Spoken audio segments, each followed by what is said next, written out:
Hello, welcome back to my channel. If you're new on here, please do not forget to hit the subscribe button and also make sure you turn on the notification bell so whenever I post on here, you'll be notified.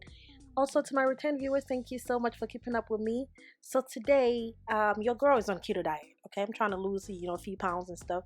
So I'm actually going to show you an alternative way of grilling pork. You can actually use the same recipe for any other meat of your choice as well. Ingredients I'll be using, I'm actually going to list the ingredients and along with the quantity underneath the description so you can actually check it out.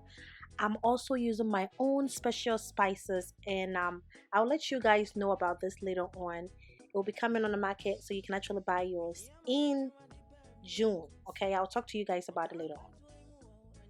Okay, so now before we start cooking, I just wanted to let you guys know that this coming summer I will be releasing my own special mixed spices, and you'll be able to purchase these through my Facebook and Instagram page, so keep an eye on that. If you're not following me, please go ahead and do so right now. This goes with anything. You can actually wrap this on meat, fish, anything of your choice, even veggies, and also you can actually add it to your stew and jollof, so keep an eye on it. Okay, alright, so let's get right into it. So I'm just going to go ahead and sprinkle some salt on each side. You just turn them around and just apply salt on both sides. Now I'm using my own special spices, so if you don't have this at home, I would suggest you use any meat seasoning of your choice. And after I basically apply this on both sides, I'm just going to allow this to season for about 20 minutes before I fry it. Alright, since the meat is still seasoning, I'm just going to go ahead and cut my veggies. You can add any veggies of your choice.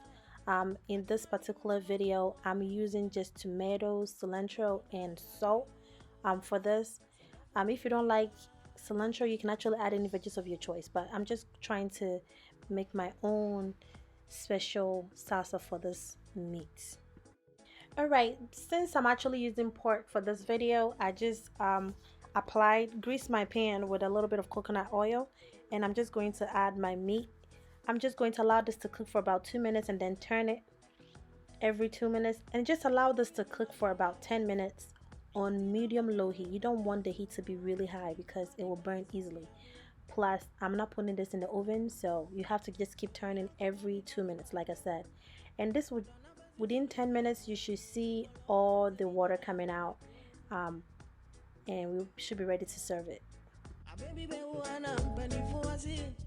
I wish you guys are here to smell this. It smells amazing. Don't you love this? So now my meat is done, so I'm just going to go ahead and take them out, and I will rinse the pan a little bit before I stir fry my veggies. So I'm going to make my own salsa. This is not required, it's optional. If you want to do this, you can definitely do that. You can also use your own veggies. I'm just using tomatoes, onions, and cilantro for this particular salsa. So I just added salt and coconut oil, and I'm just going to allow this to cook for about a minute on low heat, and I'm just going to serve it with my meat. I'm on keto diet, so I can't really consume carbs, so this is basically my own way of getting me full. But like I said, if you like this video, please do not forget to give me a thumbs up, comment below so I know what you think. And also to my new viewers, please don't forget to hit the subscribe button. Until next time, this is Willie's Kitchen.